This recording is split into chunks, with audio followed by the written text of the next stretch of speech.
कहा जितने भक्त लोग हैं सब हमारे खजाने में से फेरी खाएंगे और भजन करेंगे। तो अब क्या था, कंठी माला डाल डाल करके धीरे धीरे बहुत सारे भक्त हो गए, क्योंकि अब तो कुछ करना ही नहीं है। जिस दुकान से जो चीज खरीदना है खरीद लो और ये लिखा दो कि हम भक्त हैं, वो सब खजाने में से भुगतान होगा। धीरे धीरे इतने सारे भक्त हो गए कि खजाना भी खाली हो गया। तो मंत्री ने एक दिन कहा कि राजन, ये तो आपका निर्णय गलत रहा। अगर आपकी आज्ञा हो तो सच्ची भक्ति की परीक्षा ली जाए और जो जितने सच्चे भक्त हैं उन्हीं के लिए ये सारी सुविधा दी जाए, तब सही रहेगा। तो राजा के भी दिमाग ठनका। उसने कहा ठीक है, तुम अपने अनुसार भक्ति की परीक्षा लो और जो ओरिजिनल भक्त हैं उनका रजिस्टर में नाम लिख करके और उन्हीं को सारा भोजन पानी सब कुछ उनके लिए फ्री रहना चाहिए। अब मंत्री ने क्या किया, एक राजाज्ञा निकलवाई और ये कहा कि जितने जितने भक्तों ने अभी तक जितना जितना भोजन पानी लिया है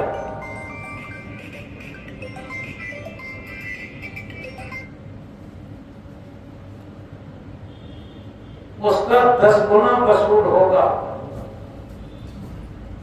ये कहा जितने जितने जिनके नाम से भोजन पानी जिन जिन दुकानों से लिया है उसका 10 गुना वसूल होगा।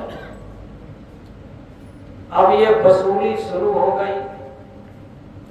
अब सब कंठी माला उतार उतार करके अपना खेती में जिसमें काम करते थे काम करने लगे। 10 गुना कौन भरे? लेकिन कुछ ओरिजिनल भक्त थे, वो 10 गुना भर करके भी भक्ति नहीं छोड़ी।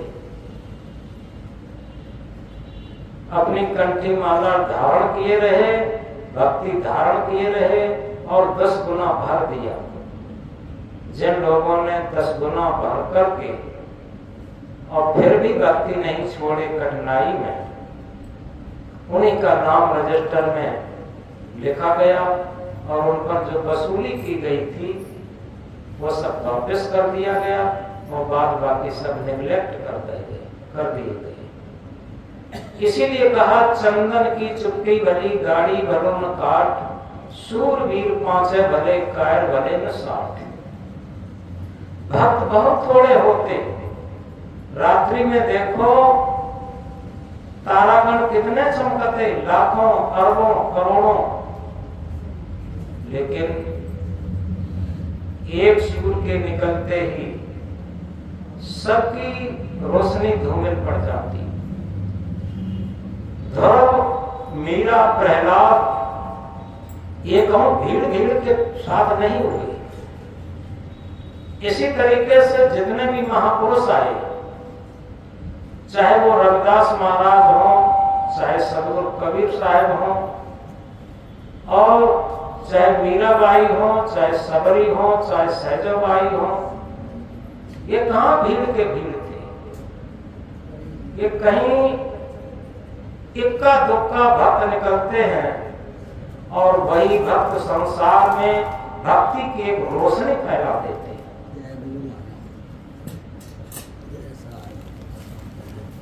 तो इसलिए कभी भी इस बात से न घबराएं। अगर सही तरीके से पूछा जाए, भक्ति एक व्यक्तिगत चीज है। जिसे अंग्रेजी के कोटेशन में कहा है happiness is purely subjective thing. आनंद एक व्यक्तिगत चीज है, शांत एक व्यक्तिगत चीज है, मुक्ति एक व्यक्तिगत चीज है, भक्ति एक व्यक्तिगत चीज है। जितना हम व्यक्तिगत होते चले जाएं उतना हम शांति के, मुक्ति के, भक्ति के, स्वस्वरूप के नजदीक होते चले जाएंगे। तो इसलिए कभी भी मन में ये भाव न लाएं कि जिस मार्ग पर कम लोग जाते हैं वो मार्ग सत्य नहीं है, क्योंकि सत्य में 2.5 अक्षर आए हैं, असत्य में 3.5 अक्षर, धर्म में 2.5 अक्षर हैं, अधर्म में 3.5 अक्षर। अधर्म और असत्य का हमेशा बहुमत रहा है और रहेगा। सत्य और धर्म का न कभी बहुमत हुआ, न है न होगा, याद रखें। लेकिन जो महत्व है वो हमेशा सत्य का रहेगा, एक मत का रहेगा। क्योंकि हम कई बार समझाए हैं ये हमारा शरीर बहुमत की चीज है। इसमें 5 तत्व, 25 प्रकृति, 108 हड्डियां, 72,000 नाड़ियां और छोटे छोटे, बहुत छोटे छोटे अवयव हैं। ये बहुमत का एक पुंज शरीर है और इसमें से एक चेतन सत्ता निकल जाए, एक आत्मा निकल जाए, ये सारा बहुमत क्या करेगा? अब मूल बात पर आए। यथार्थ में हमारे भारतवर्ष में जितने भी त्योहार हैं, जितने भी पर्व हैं और जितने भी तीर्थ व्रत हैं, वो सब कहीं न कहीं किसी न किसी महापुरुष की तपस्थली है या तपश्चर्या है या उसकी जीवन, उसके जीवन का आदर्श है। इन्हीं के नाम पर ये सब चलते और कहीं न कहीं हम उन आदर्शों को ग्रहण भी करते, और जब ग्रहण करते हैं बहुत थोड़े लोग, लेकिन गाथा गाते हैं बहुत सारे लोग, बहुमत के लोग। इसी तरीके से आज ये रामनवमी और नवदुर्गा का ये एक दिन का ही मेला हो गया। यथार्थ में जितने भी लोग हैं वो सब कहीं न कहीं किसी न किसी प्रकार के राम की भक्ति जरूर करते, लेकिन उस राम को हम समझ नहीं पाते। समझाने के लिए ये कहा गया है, कौन राम दशरथ घर बेटा, कौन राम घट घट में लेटा, कौन राम का सकल पसारा, कौन राम त्रिगुण से ही न्यारा। आगे बताया उत्तर के रूप में, साकार राम दशरथ कर ढोले, निराकार घट घट में बोले, बुंद राम का सकल पसारा और निरालंब सबसे ही न्यारा। अब हम समझ सकते हैं कि सबसे बड़ी बात, जो घट घट में रमने वाला राम है, ऐसा कोई भी चींटी से हाथी तक प्राणी नहीं है जिस घट में वो राम न हो। अतः जो हमने कहा था, किसी न किसी रूप में सभी लोग राम के भक्त हैं। तो घट घट रमैया राम सबके अंदर रम रहा है और उसके रमने तक ये जीवन चलता है, और जब वो नहीं रमेगा तो जीवन ही नहीं होगा। इसलिए उस घट घट वासी राम को हम समझें और उसकी भक्ति करें, यही जीवन की सच्ची सफलता है और मानुष जीवन जीने की सच्ची कला है। और इसी को तुलसीदास ने भी कहा है, घट में है सूझत नहीं धिक धिक तिनकी जिंद, तुलसी या संसार को भो मोतिया बिंद। तुलसीदास जी कहते हैं घट में ही वो राम विराजमान है, संसार को तो मोतिया बिंद हो गया है। तो जो घट में राम है उसके बारे में कबीर साहब ने कहा है, कस्तूरी कुंडल बसे मृग ढूंढे बनमाए, ऐसे घट घट राम है दुनिया जानत। जैसे हिरण की नाभि में कस्तूरी रहती है और हिरण घास फूस जंगल जंगल वन वन में ढूंढता फिरता है, इसीलिए कहा है क्या खोज रहे वन वन में घट घट में समाया है। हम कहाँ खोज रहे, वो तो घट घट में समाया हुआ है। इस प्रकार आज हम जिसे जीवंत सत्संग कहते हैं, एक सत्संग वो होता है जो हम कहीं से बातें याद करके और कह देते हैं, सुना देते हैं और सुन लेते हैं। वो जीवंत सत्संग नहीं होता। जीवंत सत्संग एक घटना होती है, जैसे ध्रुव के जीवन में घटी थी एक घटना। सबको मालूम है, राजा उत्तानपाद का बेटा ध्रुव अपने पिता की गोद में खेल रहा था। उसकी सौतेली मां जिसका नाम सुरुचि था, उसने चांटा मार दिया था और ये कहा था, खबरदार कभी राजा की गोद में खेलने की हिम्मत मत करना, तू दासी पुत्र है। बड़ी रानी को वो दासी कहती थी। ये घटना थी, यहाँ कोई ग्रंथ नहीं सुनाया गया, यहाँ कोई पंथ की बात नहीं थी, यहाँ किसी संप्रदाय की बात नहीं थी। और वो इस घटना से उसके अंदर इतना प्रभाव पड़ा, वो अपनी मां के पास गया और उसने क्या कहा, उसके अंदर जिज्ञासा जग गई और उस जिज्ञासा जगने पर उसने अपनी मां से, जिसका नाम सुनीति था, सुनीति से क्या कहा कि मां, राजा की गोद और राजा की गद्दी से बड़ी कोई चीज है। मां समझ गई। मां ने कहा कि बेटा तू चिंता मत कर, राजा की गोद और राजा की गद्दी से बहुत बड़ी चीज है, जिसे आत्म परमात्मा की गोद कहते हैं, जिसे आत्म स्थिति कहते हैं। और 5 वर्ष का बालक जिसके मन में इतना आत्मबल जग गया, इतना आत्मविश्वास जग गया, वो 5 वर्ष का बालक तपस्या के लिए निकल पड़ा। ये बताओ, सत्संग की घटना घट गई। यहाँ पर न कोई तीर्थ है, न व्रत है, न मंदिर है, न पूजा पाठ है, न कर्मकांड है, न कोई दिखावा है। आप देख लीजिए।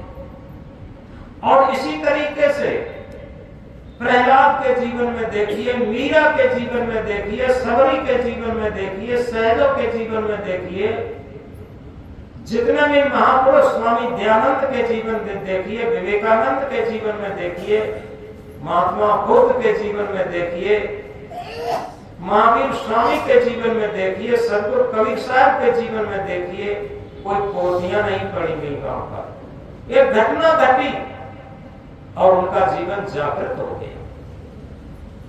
तो इसलिए सत्संग एक घटना है, और वो जब घटना घटित होती है तो जीवन में सत्य का उद्घाटन होता है, सत्य का उद्भव होता है, सत्य का प्रभाव जगमगाने लगता है जीवन में, और तभी हमारी मन की गुलामी छूट जाती। अन्यथा पूरा जीवन मन की गुलामी और इंद्रियों की गुलामी में जाता।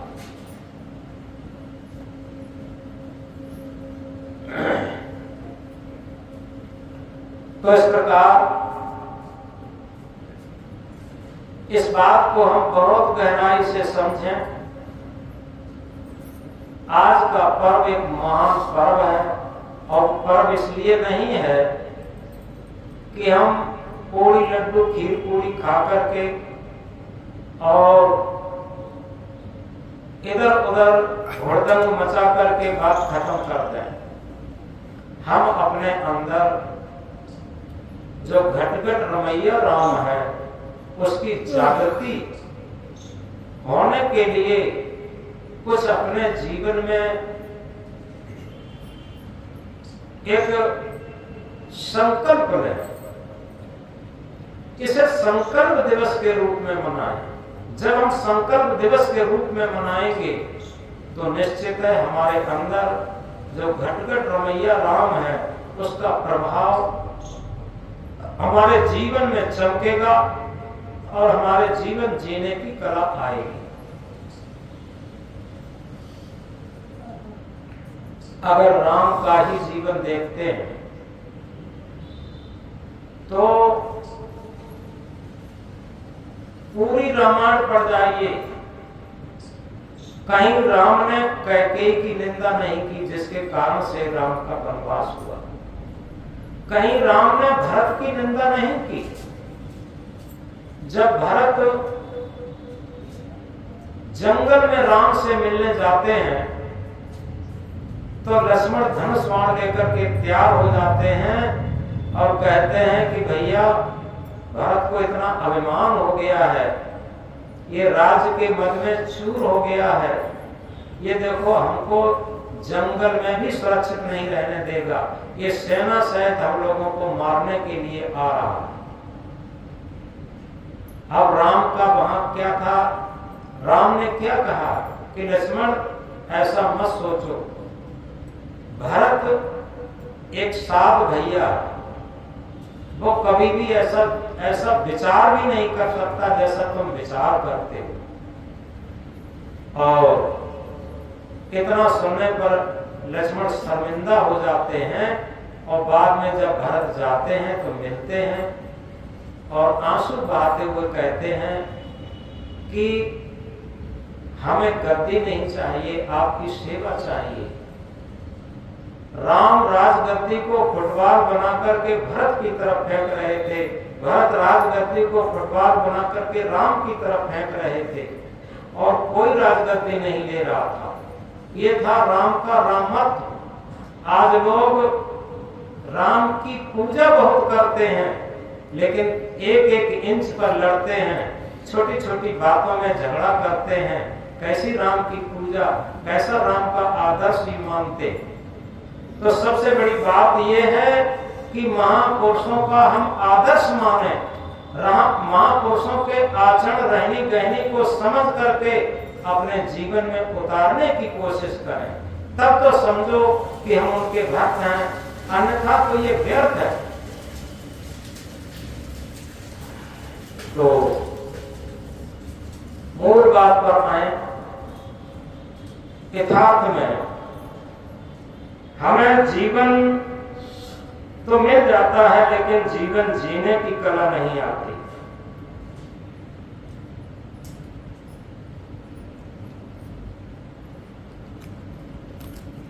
भक्ति नशैनी मुक्ति की संत चढ़े हर साय, जिन जिन मन आलस कियो तिन पे चढ़ो न जाए। यथार्थ में भक्ति मुक्ति की नशैनी होती है। नशैनी कहते हैं सीढ़ी। अब बड़ी बात आती है कि भक्ति आखिर क्या है, क्योंकि भक्ति को समझना और भक्ति के अनुसार चलना ये सच्चे जीवन जीने की कला होती है। यथार्थ में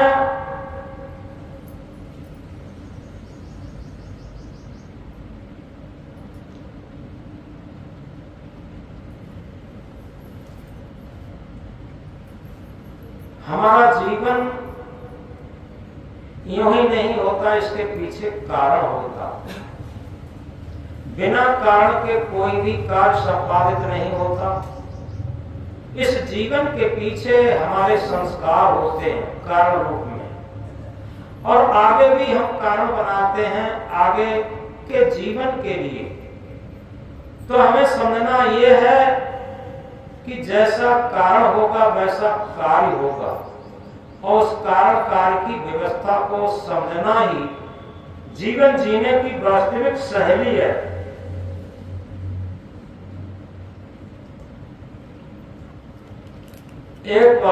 एक बात से समझेंगे बहुत गहराई से। एक दिन एक शिष्य ने अपने गुरु जी से कहा कि गुरुदेव, हम बहुत अच्छा जीवन जीते और हम ये चाहते हैं कि कोई भी हमारी बुराई न करे, क्योंकि जब बुराई कोई करता है तो हम अंदर से टूटने लगते हैं। हम ये चाहते हैं कि जब हम अच्छे ही कार्य करते हैं, अच्छाई पर ही चलते हैं, तो लोग बुराई क्यों करते हैं? कोई ऐसा आप उपाय बताएं जिससे कि हमारा मन दुखी न हो पाए और लोग हमारी बुराई न कर पाए। तो गुरुजी ने कहा कि बेटा, तुम्हारा प्रश्न समझ में आ गया, लेकिन इसके उत्तर देने से पहले थोड़ा एक काम तुम्हें करना है। गुरुजी ने क्या काम किया? अपने झोले से एक बटिया निकाली, बहुत चमचमाती बटिया, एक पत्थर की बटिया थी, बहुत चमकती हुई थी। झोले से पत्थर की बटिया चमचमाती हुई निकाली और ये कहा कि बेटा, तुम्हें एक काम करना है, इस पत्थर की बटिया को ले जाओ और ये बाजार में ले जाना, एक सब्जी वाले से लेकर के एक सोनार जौहरी तक, ये सारे दुकानदारों के पास ले जाना और इसका मूल्य केवल अखवाना है, लेकिन बेचना किसी को नहीं। इस बात का ध्यान रखना। तो शिष्य ने कहा ठीक है गुरुदेव, मैं जा रहा, और ये कहा इसके बाद तुम्हारे प्रश्न का हम उत्तर देंगे। वो शिष्य वो पत्थर की बटिया लेकर के एक सब्जी बेचने वाले दुकान पर गया और ये कहा कि भैया, ये हमारी पत्थर की बटिया खरीदोगे? सब्जी वाले ने देखा वैसे तो बटिया कोई वैसी नहीं है, उसने सोचा ये पत्थर चमकता बहुत है, इसलिए कोई छोटा सा बाट बन जाएगा। उसने कहा तुम 1 किलो सब्जी कोई सी ले लो और ये पत्थर की बटिया हमें दे दो। शिष्य ने कहा लाइए, हमें बेचना नहीं है। इसके बाद जहां गेहूं खरीदे बेचे जाते थे, अनाज, उसके पास गया, उसने भी पत्थर की बटिया देखी। उसने कहा कि इस पत्थर की बटिया का क्या बाट बनेगा, बहुत छोटा बनेगा, चलो पत्थर की बटिया अच्छी है, सुंदर लगती है, 1 किलो गेहूं ले लो और पत्थर की बटिया दे दो। शिष्य ने कहा लाइए, मुझे बेचना नहीं है। ऐसे ही एक कपड़े की दुकान से लेकर, एक परचून की दुकान से लेकर धीरे धीरे सारे दुकानदारों के पास होता हुआ एक सुनार की दुकान पर पहुंचा। सुनार की दुकान पर उसने वो पत्थर की बटिया दिखाई और दिखाने के बाद ये कहा कि ये हमारी पत्थर की बटिया खरीदोगे? सुनार ने देखा ये पत्थर की बटिया कीमती मालूम पड़ती है। उसने कहा कि इस पत्थर की बटिया के बदले में तुम्हें हम 10,000 रुपया दे सकते हैं। अब शिष्य चौंका, उसने कहा इसकी तो कीमत बहुत बढ़ गई। उसने कहा कि लाइए, मुझे बेचना नहीं है। वो पत्थर की बटिया लेकर के एक छोटे से जौहरी के यहाँ पहुंचा, जौहरी की दुकान पर जहाँ हीरा मोतियों का काम होता, और ये कहा देखो हमारी ये पत्थर की बटिया खरीदोगे? जैसे ही जौहरी के पास बटिया पहुंची, उसने परखा और ये कहा कि तुम्हें इस पत्थर की बटिया के 10 लाख रुपया हम दे सकते। शिष्य ने कहा कि लाइए, मेरी बटिया हमें बेचना नहीं है। अब वो बटिया लेकर के बहुत बड़ी जौहरी की दुकान थी, उसके पास पहुंचा। तो उसने जैसे ही देखा, उसने कहा कि ये पत्थर की बटिया नहीं है, ये बहुत बड़ा बेशकीमती हीरा है। इतना चमकता हुआ बेशकीमती हीरा, इतना तो मेरे पास पैसा भी नहीं है। ऐसा करते हैं कि राजा के पास चलते हैं, और राजा के पास हीरा मोती रहते ही है, अगर राजा को जरूरत होगी तो खरीद लेगा, इसकी तो बहुत कीमत है, इतना पैसा हमारे पास कहाँ रखा। अब जौहरी उस शिष्य के साथ पत्थर की बटिया लेकर के राजा के पास पहुंचा और ये कहा कि राजा साहब ये पत्थर की बटिया खरीदोगे? राजा ने देखा परखा, उसने कहा ऐसा इतना चमकीला हीरा, इतना कीमती बेशकीमती हीरा हमारे पास भी नहीं है। राजा ने कहा तुम्हें आधा राज्य हम दे रहे हैं इस पत्थर की बटिया के बदले। आज का जमाना होता तो शिष्य बेच देता, लेकिन शिष्य ने क्या कहा कि नहीं लाइए, मेरी बटिया हमें बेचना नहीं है। अब शिष्य उस पत्थर की बटिया को लेकर के गुरुजी के पास गया, गुरुजी के हाथ पर रख दिया। अब ये कहा गुरुजी इस पत्थर की बटिया की अजीबोगरीब कीमत है। एक सब्जी वाला 1 किलो सब्जी दे रहा था, एक जो गेहूं वाला है वो 1 किलो गेहूं दे रहा था, और परचून वाला 1 किलो मिर्च मसाला दे रहा था। और जब सुनार के यहाँ पहुंचे तो वो 10,000 रुपया देने लगा, और एक छोटे जौहरी के यहाँ पहुंचे तो वो 10 लाख रुपया देने लगा। और जब बड़े जौहरी के पास पहुंचे उसने कहा इतना पैसा मेरे पास कहाँ है, राजा के पास चले। और जब राजा के पास गए तो आधा राज्य ही मुझे देने लगा। गुरुदेव इस पत्थर की बटिया तो अजीबोगरीब है, ये कैसी पत्थर की बटिया है?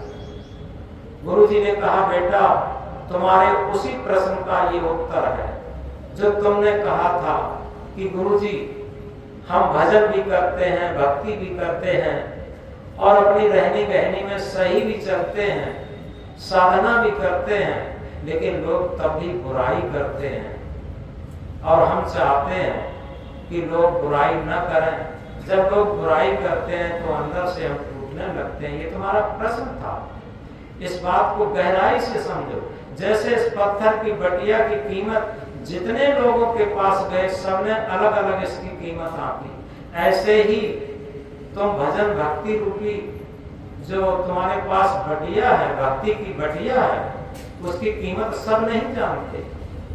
जो भक्ति की बटिया की कीमत जानते हैं वो सर्वस्व न्यौछावर कर सकते हैं, जो नहीं जानते हैं वो गाली भी दे सकते, बुराई भी कर सकते, सब कुछ कर सकते। तुम्हें तो ऐसा समझना चाहिए कि दुनिया में सबसे कीमती हीरा मोती होते हैं, और उससे भी कीमती ये भक्ति की बटिया होती है।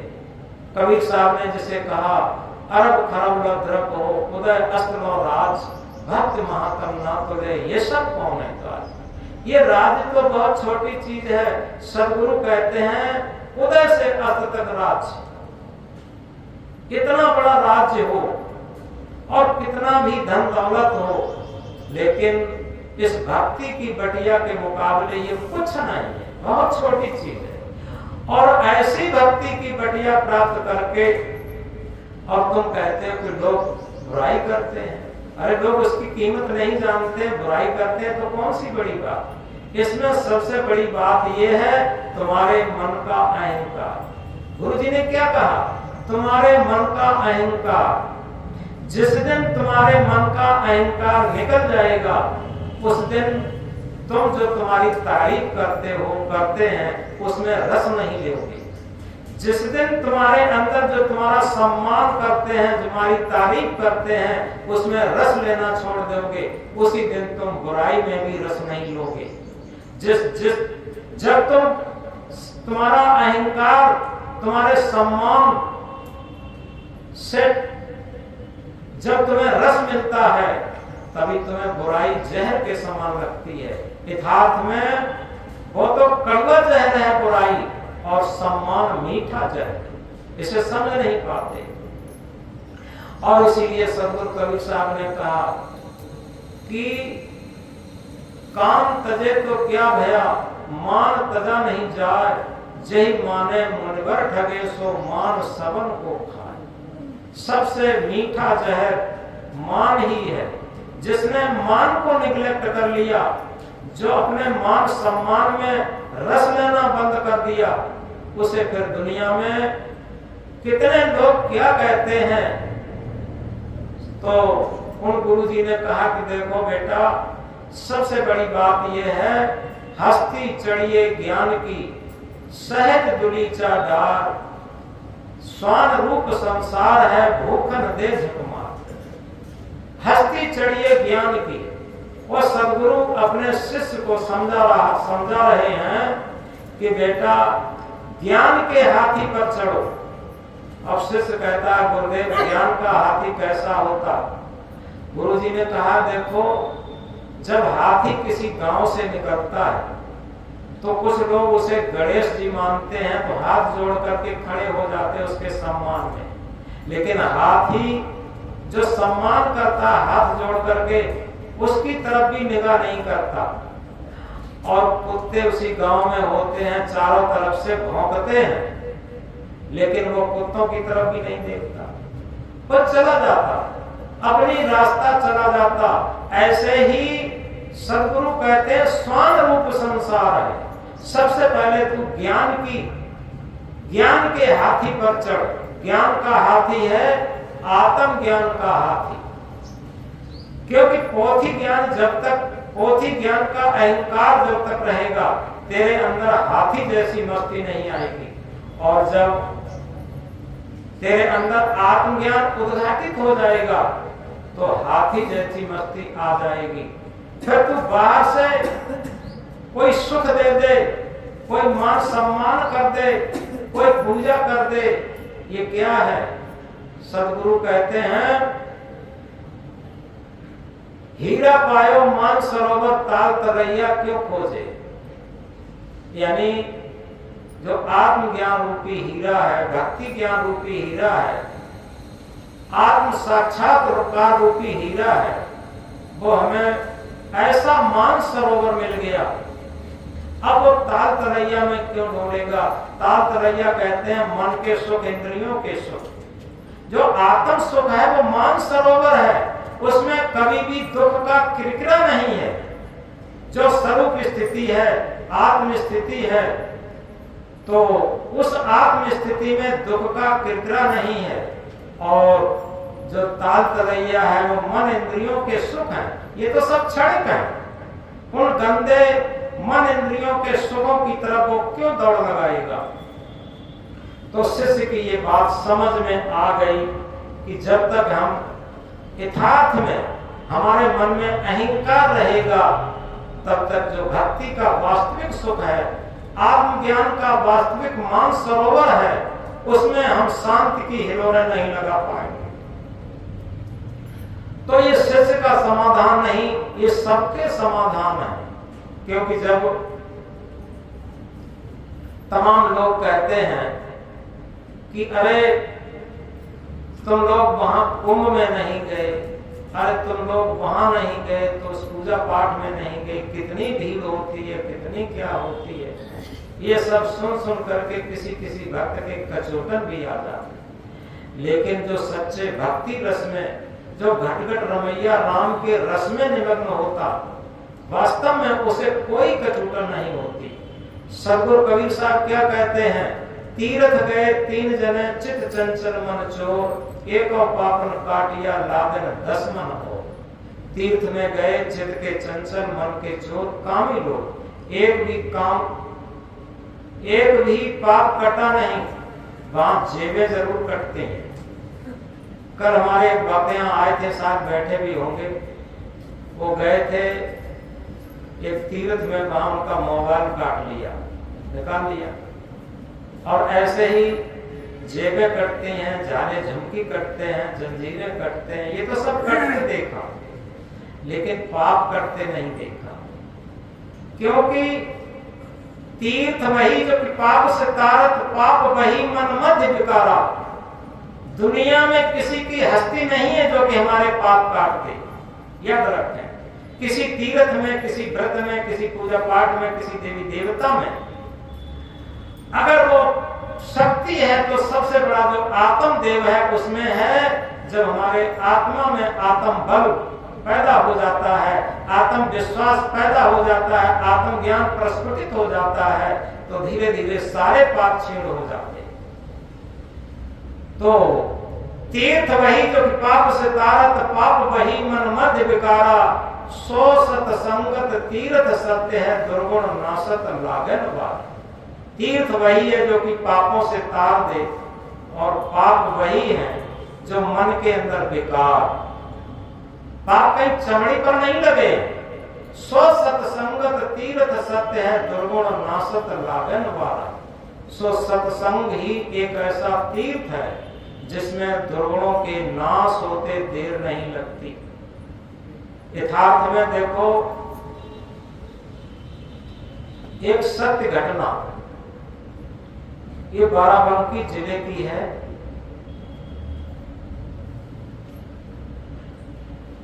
पुराना जमाना था जब करीब 80,000 में ट्रैक्टर आता था। ये सत्य घटना है, कहानी नहीं। एक आदमी अपने लड़के को लेकर के साइकिल पर, तब साइकिलें ज्यादा चलती थी, साइकिल पर बाजार जाता है ट्रैक्टर खरीदने के लिए।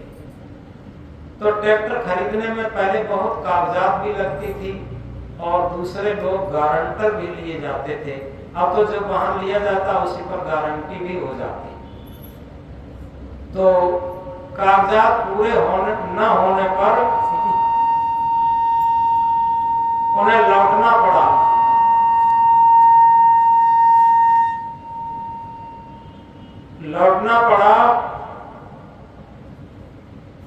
तो लौटते लौटते थोड़ा अंधेरा हो रहा था और उन्हें ऐसा महसूस हुआ कि जब पास में धन पैसा होता है तो डर तो वैसे ही लगने लगता। ऐसा लगने लगा कि पीछे से कोई बदमाश आ रहे हैं। रास्ते में उनके लड़के की ससुराल पड़ती थी, गांव पड़ता था। हालांकि अभी पहले लोग जानते हैं, पहले शादी के बाद गौना होता था, फिर रौना होता था, तब विदा कहीं होती थी। ये सब पहले होता था। तो उसका गौना नहीं हो पाया था, शादी तो हो चुकी थी। पिता ने कहा, बेटा ऐसा करो, तुम रुपया लेकर के ससुराल चले जाओ तो पैसा बच सकता है, अन्यथा रास्ता में अगर बदमाशों ने छीन लिया तो बेकार हो जाएगा। लड़के का भी मन नहीं था अभी जाने का, लेकिन क्योंकि पहले ऐसा था, ये हमने देखा था, बिना माता पिता के कोई भी लड़का कभी ससुराल नहीं जा सकता था। बहुत अनुशासन था, बहुत संयम था। तो लड़के ने कहा, ठीक है पिताजी, आप कहते हैं तो हम चले जाएंगे, लेकिन मेरा मन तो नहीं था अभी। लड़के ने रुपया लिया और ससुराल वाले गांव में पहुंचा। जैसे ही पहुंचा तो उसके सास ससुर ने एकदम सम्मान किया और भोजन बनने लगा। आखिर सब आश्चर्यचकित इस बात के थे कि दामाद जी अचानक कैसे आ गए। जब भोजन कर लिया तो सब लोग बैठे। तब लड़के ने खुद बताया कि ऐसे ऐसे हम पिताजी ट्रैक्टर लेने के लिए गए थे, हमारे पास 80,000 रुपया था। 80,000 आज का समझो 8 लाख रुपया। आज का 8 लाख, उस टाइम का 80,000। हमारे पास 80,000 रुपया था। तो हम लोगों को लगा कोई बदमाश पीछे से पीछा कर रहा है, धीरे धीरे ज्यादा अंधेरा हो जाएगा तो हम लोगों को दबोच लेगा। इस वजह से हम इधर चले आए, पिताजी ने कहा था इसलिए। ठीक है, बात साफ हो गई, उसने सच बता दिया। अब क्या था, उसके ससुर के अंदर लोभ सवार हो गया, क्योंकि पाप का बाप क्या है, लोभ। अब ससुर ने क्या सोचा, अभी लड़की की विदा तो नहीं हुई, पक्की शादी तो हुई नहीं। ऐसा करते हैं कि 80,000 रुपया ले लेते हैं, इस दामाद को मार डालते हैं। और 80,000 रुपया माने बहुत बड़ी चीज है, उस टाइम बहुत बड़ी चीज थी। अब उसने अपनी पत्नी से सलाह की, पत्नी भी राजी हो गई, यानी लड़के की सास। लेकिन जो लड़की उसके लिए ब्याही थी उसने कुछ कानाफूसी समझ ली। गर्मी का महीना था, लड़का बाहर लेट गया चादरा ओढ़ के, और लड़की सोचती है कि अब अपने पति को कैसे बचाया जाए। तो माता पिता भी अपने बनावटी सो गए। लड़की चुपचाप जाती है, जो उसका पति था उसे धीरे से जगाती है और जगा करके एक घुस वाला कमरा था उसमें ले जा करके उसे लिटा देती है, बाहर से ताला लगा देती है और बिस्तर वैसा ही रहने देती है। और ये कहा कि देखो, उसे चुपचाप बता दिया कि हम सुरक्षित तुम्हें बचाए हैं, आज तुम्हारी जान चली जाएगी, ये भी बता दिया। अब क्या था, उसका एक इकलौता लड़का भी था, उस लड़की का भाई, और वो गांव में कोई बारात आई थी, उसमें परसने खाना खिलाने गया था और परोसते परोसते काफी देर हो गई थी। जब आया तो बाहर उसने चारपाई पड़ी देखी, चादरा ओढ़ के सो गया, जिस पर वो दमाद साहब सास ससुर ने लिटाए थे उसी पर लेट गया। अब क्या होता है, जब चारों तरफ सभी लोग सो गए तो वो व्यक्ति उठा, उस लड़के का जो ससुर, उसने जो पहले बका कहते हैं, गड़ासी कहते हैं, बहुत रखी थी उसकी पहनी, उसे लेकर के गया और एकदम, क्योंकि उसे खून सवार था, उस पैसे के लिए लोग सवार था, उसने कुछ नहीं देखा, उसकी गर्दन पर एकदम 4-5 बार किए और उसकी गर्दन कट गई, वो मर गया। और वो पैसे की थैली ढूंढने लगा, लेकिन पैसे की थैली नहीं मिली, तो अंदर से जाकर के तुरंत टार्च लाता है। वो सोचता पहले पैसे मिल जाए तब इसे कहीं सुरक्षित पहुंचाए, कि गांव पूरा सोया होगा, कोई जानता तो है नहीं।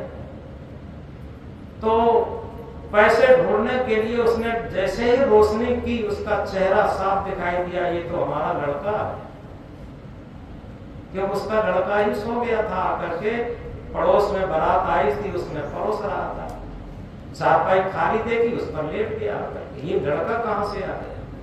अब एकदम उसके दिमाग में फितरत पैदा हुई और चिल्लाने लगा, पैसा भी नहीं मिला, चिल्लाने लगा कि देखो भाई सब लोग दौड़ो दौड़ो जल्दी, शाम को हमारा दामाद आया, उसने हमारे लड़के को मार डाला,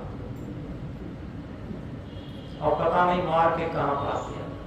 ये चिल्लाने लगा। अब जब ये चिल्लाने लगा, सब लोग दौड़े, दौड़ दौड़ करके आए, एकदम किसी ने पुलिस को भी सूचना दी। जब पुलिस भी आ गई तब वो लड़की आई निकल के, और लड़की के अंदर बहुत आत्मबल था। उसने एकदम स्पष्ट जवाब दिया, ये कहा कि दमान साहब ने लड़के को नहीं मारा, लड़के के पिता ने ही लड़के को मारा, ये कहा। तब उसने सारी कहानी पुलिस के सामने बताई और सब लोगों के सामने बताई, और ये कहा कि हमने अपने जो पति हैं उनको भूसे के कमरे में बंद कर दिया था बचाने के लिए। ये बात हमें भी पता नहीं था कि भैया वहां होगा, यहाँ आएगा, अन्यथा उसे भी हम नहीं लेटने देते। वो किस टाइम आ गया और सो गया। तो जब पुलिस के सामने, पूरे समाज के सामने ये बात स्पष्ट हुई, अब क्या कहे उसका पिता, माता पिता दोनों जेल में गए, उसका पोस्टमार्टम हुआ, उसका दाह संस्कार करा के क्रियाक्रम जो था वो सब होकर के गांव वालों ने लड़की की विदा उसके पति के साथ कर दी और वो चली गई। अब देखना यह है कि जिसे हम संस्कार कहते हैं, कर्म संस्कार, वो किस तरीके से हमारे पीछे रहता है। लड़के का कोई दोष नहीं था और पिता के मन में, उस ससुर के मन में दोष पैदा हो गया था। इसलिए कारण कार्य की कटुट व्यवस्था होती है। हम याद रखें जीवन में कि अपने अच्छे विचार रखें, अच्छे कर्म रखें, अच्छे संस्कार रखें। ये जीवन की सबसे बड़ी पूजा है, जीवन का सबसे बड़ा तीर्थ है, जीवन का सबसे बड़ा व्रत है। जब इस तरीके से हम समझते रहेंगे तो निश्चित है कि हमारे अंदर आत्मबल होगा, हमारे अंदर आत्मविश्वास होगा, हमारे अंदर आत्मज्ञान होगा, जिसे विवेक ज्ञान भी कहते। और जब विवेक ज्ञान होगा तभी हमारी समझ में आएगा कि धर्म के नाम पर, भक्ति के नाम पर, पूजा पाठ के नाम पर ये सब हम कर्म कांडों की औपचारिकता कर रहे हैं, ये कभी हमारे पापों को नहीं काट सकते। याद रखें, क्योंकि जो भीड़ भाड़ के साथ हम ये सोच रहे हैं कि हमारे पाप कटते हैं, पाप नहीं कटते, पाप तो बढ़ते हैं। और जिस तरीके से ये बात कई बार हमने कही, कहीं पर आग लगी हो तो हम जप करें, तप करें, पूजा करें, माला घुमाएं, यज्ञ करें, लेकिन आग नहीं बुझेगी। आग तभी बुझेगी जब आग का विरोधी पानी डालना शुरू करते हैं, आग बुझ जाएगी। ऐसे ही हमारे पाप हैं और पाप के लिए हम क्या क्या नहीं करते हैं, पूजा पाठ करते हैं, तीर्थ व्रत करते हैं, और जो कुछ भी औपचारिकता करते हैं, ये औपचारिकताएं हमारे पाप को नहीं काट सकते। पाप करना बंद कर दें और पाप का विरोधी है पुण्य, परमार्थ। जितना हम पुण्य कर्म करेंगे, परमार्थ का कार्य करेंगे, उतने ही हमारे पाप कटेंगे। ये सूत्र की बात, ये कारण कार्य की व्यवस्था की बात है। तो इस प्रकार आज हम जो दुर्गा पूजा से लेकर के राम नवमी की महान पर्व को मना रहे हैं, ये अच्छी बात है। लेकिन सच बात ये है, ये सारी चीजें उसी तरीके से हैं जैसे पहले वैज्ञानिक लोगों ने कहा, पीपल वृक्ष लगाओ, और पीपल वृक्ष लगा करके उसके चारों तरफ चबूतरा बनाओ और वहां पर बैठो, जो शुद्ध ऑक्सीजन देता है। तुलसी शुद्ध ऑक्सीजन देती है, नीम का पेड़ शुद्ध ऑक्सीजन देता है। ये वैज्ञानिक तथ्य थे, लेकिन धीरे धीरे रूढ़ बन गए और कर्मकांड बन गए, पूजा की चीज रह गई। इसी तरीके से ये दुर्गा शक्ति जो हमारे अंदर आत्मबल है, जो दुर्गा देवी हुई थी, वो राक्षसों, गलत लोगों का संहार करने के लिए, लेकिन वो एक ऐसी वीर दुर्गा, उसे बाद में पूजा का साधन बना दिया गया, उस वीरता को धारण नहीं करते, सबसे बड़ी बात। और उसके अंदर भी दुर्गा शक्ति तभी पैदा हुई जब उसके अंदर आत्मबल जगा। ये आत्मबल जगना ही, जिसके अंदर जितना आत्मबल होगा, अभी कल परसों एक संत आए थे बनारस के, तो एक दो बार पहले भी आ चुके हैं। उनको पहले ऊपर स्वतंत्र कमरे में, क्योंकि हमारी आदत रहती है बाहर से कोई भी संत आए सम्मान के साथ अच्छी जगह लेटाते हैं, अच्छा भोजन देते हैं, ऊपर लेटा दिया। थोड़ी देर बाद पीछे से कोई मुर्दा आया होगा, मर्चरी तो है ही, वो डर की वजह से नीचे उतर आए और ये कहा, साहब ऊपर तो हम अकेले लेट नहीं पाएंगे, ऊपर तो हमें डर लगता। तो हमने कहा क्यों डर लगता? कह रहे पीछे एक मुर्दा आ गया। हमने मुर्दा से क्या करा? हमारे आश्रम पर छोटे छोटे बच्चे रहे हैं, बहुत छोटे छोटे बच्चे। ये हरिओम गौतम बहुत छोटे से रहे हैं, कक्षा 6 के विद्यार्थी रहे और यहाँ रहते थे। कभी भी कोई भय नहीं लगा। और आप इतने बुजुर्ग संत होते हुए भी आपको भय लगता क्यों? आत्मबल नहीं है सबसे बड़ी बात। तो जब तक हमारे अंदर आत्मबल नहीं होगा, हम छोटी छोटी बातों में भय करेंगे। सबसे बड़ी बात है, भय है हमारे दुष्कर्म का, दुष्विचार का, दुष्कर्तव्य का। और दुनिया में किसी का भय नहीं है। जब हमारे सद्विचार हो, सद्कर्तव्य हो, तो निश्चित है भय नाम की कोई चीज नहीं रहती।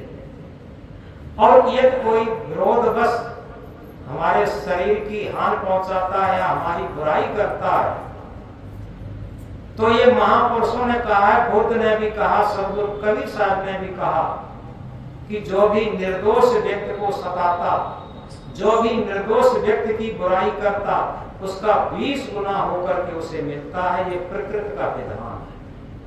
हम क्यों भय करें?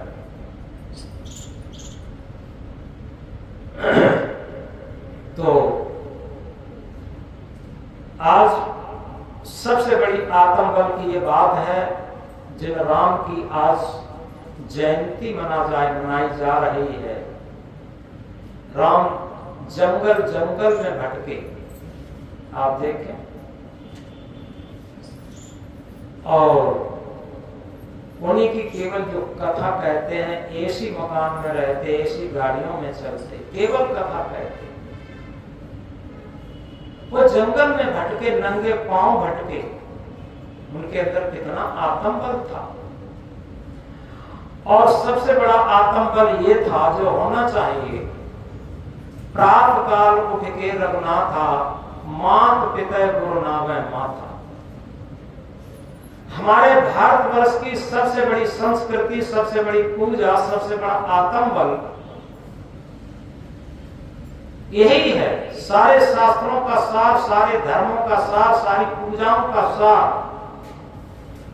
क्योंकि हमारे ऋषि मुनियों ने ही कहा, मातृ देवो भव, पितृ देवो भव, आचार्य देवो भव, अतिथि देवो भव। सबसे बड़ी देवता हमारी मां देवता। लेकिन आज मां का तिरस्कार हो रहा है, पिता का तिरस्कार हो रहा है। वृद्धा आश्रम में शरण ले रहे हैं।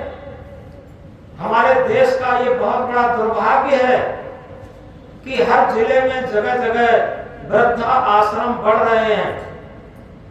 ये हमारी देश की संस्कृति, सभ्यता, योग्यता और कहना चाहिए धर्म भक्ति की शक्ति घट रही है।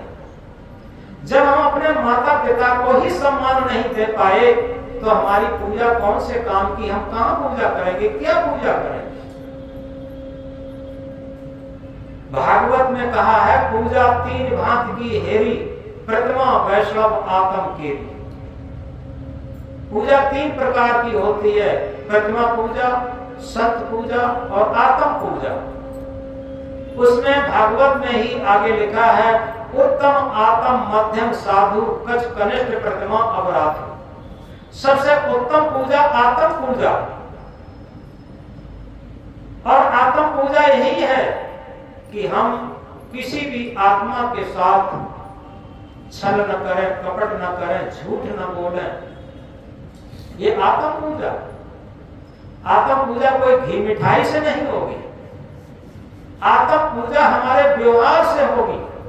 हमारा आत्मीयता का भाव टकराना चाहिए व्यवहार में।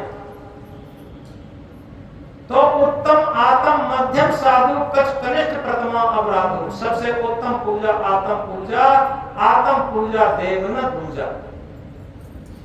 अगर हमने आत्म पूजा सीख ली, आत्म पूजा कर ली, तो समझो सब पूजाएं हो गई। और यदि आत्म पूजा नहीं की तो कोई भी पूजा नहीं। ये सब पूजा के नाम पर औपचारिकता, दिखावा हो। इसीलिए सदगुरु ने कहा है, दिखावा छोड़ दो प्यारे, तभी कुछ हाथ आएगा। ये जीवन क्षणिक है, क्षण में काल के गाल जाएगा। दिखावा छोड़ दो प्यारे, जब तक हम दिखावा ये करते हैं, बाहर से लोग जाने कि ये पूजा करते हैं, ऐसा दिखावा पहले नहीं था। लोग पूजा भी चुपचाप कर लेते थे। अब तो ढोल मजीरा के साथ, बहुत दिखावा के साथ ये सारी पूजाएं हमारे जीवन को खोखला बनाती हैं, क्योंकि दिखावा, जितना दिखावा हमारे व्यवहार में आता जाता है, निश्चित है हम उतने ही धर्म से, भक्ति से, सत्यता से हटते चले जाते हैं। और यही दिखावा का परिणाम है आज कमांड परिवार नहीं रहे, पति पत्नी भी अलग रहना चाहते। आप देखें, पति पत्नी में भी सही नहीं बन रही। तो इस तरीके से बहुत अधिक न कहकर हमारा जो वास्तविक लक्ष्य यही है कि राम अपने जीवन को राम की कसौटी पर कसते रहना चाहिए। राम कसौटी हृदय बसे ते राम न जाना, कहे कबीर खोजे आसमाना। जो हृदय में राम बसता है उसे हम नहीं जानते। उस हृदय निवासी राम की कसौटी पर अपना जीवन कसना चाहिए। अगर हृदय निवासी आत्म राम की कसौटी पर अपना जीवन कसा हुआ होगा, उसके अंदर सारी पूजा, सारी भक्ति, सारे तीर्थ, सारे व्रत, सारे ये केवल सब कुछ हो जाएंगे, कुछ अभी बाकी नहीं रहेगा। इसलिए अंतिम बात यही है, जो अपने हृदय निवासी राम है उसकी कसौटी पर अपना जीवन कसते रहें, तो निश्चित है कि हमारा भजन, भक्ति, पूजा पाठ, तीर्थ व्रत सब होगा। तो इस प्रकार हमने कहा था, भक्त रसैनी मुक्त की संत चढ़े हर साय, जिन जिन मन आलस कियो तिन पे चढ़ो जाए। मन में आलस करके हम कर्मकांड की तरफ चले जाते हैं, लेकिन अपने हृदय निवासी राम की कसौटी पर अपना जीवन नहीं कस पाते। जब तक हम अपने हृदय निवासी राम की कसौटी पर जीवन, क्योंकि जिनके आज हम राम का जन्मदिन मना रहे हैं, राम की जयंती मना रहे हैं, तो समझें राम ने भी अपना हृदय, अपना जीवन हृदय निवासी राम की कसौटी पर कसा था। और तभी वो अभी चौपाई कही थी कि प्रातः काल उठ के रघुनाथा, मात पिता गुरुनावे माथा। वो माता पिता और गुरु को प्रणाम करके ही कोई कार्य करते थे। और आज भी अगर हम सच्चे राम को, सच्ची दुर्गा को मानते हैं, तो दुर्गा शक्ति इस आत्मा को कहते हैं, और घटघट रमैया को, रमैया जो रमैया चेतन देव है उसी को राम कहते हैं। और उसकी कसौटी पर अपने जीवन को कसते रहें, और उसी की भक्ति, भक्ति क्या है, उसकी आवाज पर अपना जीवन चलता रहे। ये सच्ची भक्ति है। ये बहुत पहले कपिल जी ने योग दर्शन में कहा था, स्वस्वरूप अनुसंधानम भक्तिर अवधीयते। अपने आत्म स्वरूप की खोज करना ही सच्ची भक्ति है। ये बात कपिल जी ने सांख्य दर्शन में कही थी सबसे पहले, ये बुद्ध से पहले भी कही थी। तो इस प्रकार आज हम लोग इस रामनवमी के अवसर पर इस सत्संग भवन में बैठे हैं और एक संकल्प दिवस मनाएं, क्योंकि हमारी आत्मा किससे प्रसन्न होती है, इस बात को गहराई से समझे। हम किसी संत गुरु के पास जाते हैं, किसी देवी देवता के पास जाते हैं, तो क्या करते हैं, यानी एक माला ले जाते हैं फूलों की माला चढ़ा करके और नमन करते हैं। इसका भी वैज्ञानिक अर्थ है।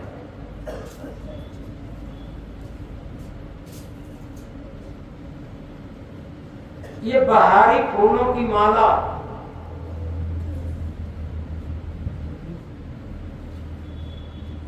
यथार्थ में हमारा मन ही फूल बन जाए, पुष्प बन जाए। निर्मल सुगंधित सद्गुणों की सुगंधी से भरा पूरा मन हमारा फूल जैसा हो मन, और उस फूल को, पुष्प को, अपने मन को सद्गुरु के चरणों में अर्पित करें तो क्या होगा? सच्चा नमन होगा। नमन किसे कहते हैं? न मन यानी मन नहीं रहेगा, अमन हो जाएगा। जब कभी कभी क्या कहते हैं, कहो भैया कैसा अमन चैन है, वो कहते हैं भैया बहुत बड़ा अमन चैन है। चैन कब आएगा? अमन के बाद। अमन कब आएगा? नमन के बाद। नमन कब होगा? जब हमारा मन फूल बन जाएगा, पुष्प बन जाएगा, सद्गुणों की सुगंधी से सुगंधित हो जाएगा। ये सूत्र है। तभी हमारा आत्म राम खुश होगा। जो अंदर आत्म राम बैठा है खुश होगा। इसका सारे सत्संगों का ये सार है। जब हम अपने घटघट निवासी रमैया राम को की भक्ति करना चाहते हैं, प्रसन्न करना चाहते हैं, और तब क्या करें?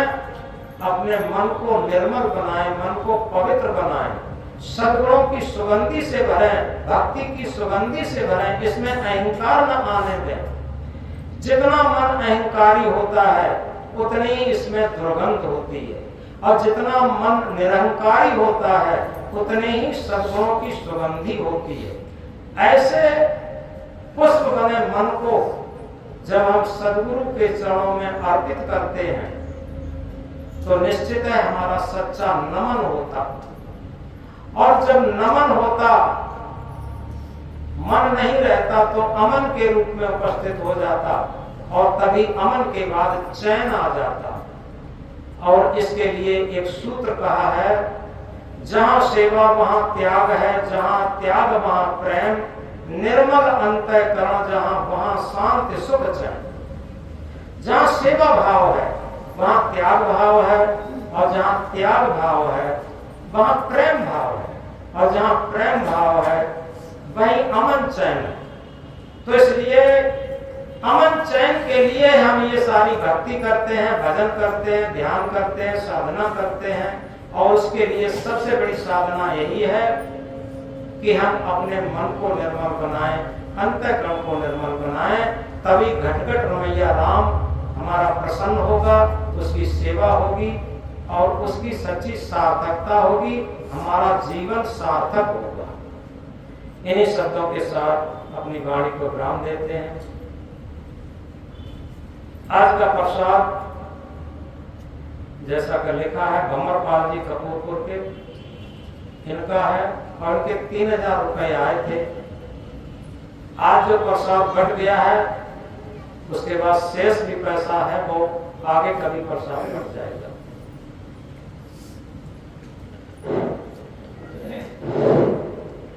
जय